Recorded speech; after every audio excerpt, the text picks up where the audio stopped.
hayron qolaman-da, mana ustalar ishlaydi, klientlar tushiradi ustani.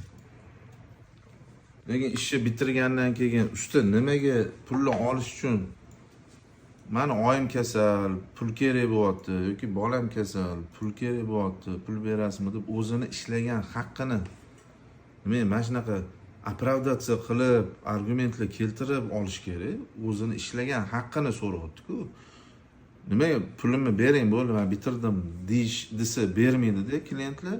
Aynan onasi kasalligini yoki doriga kasal keladi yoki ro'zg'orga pul kerakligi uchun shu gapni aytib turib klientdan pul olish.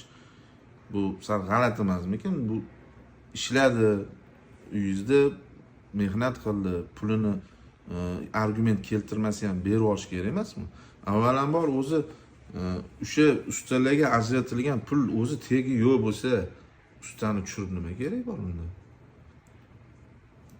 Sal tushunmaydigan narsalar bor-da. Hayron qolaman.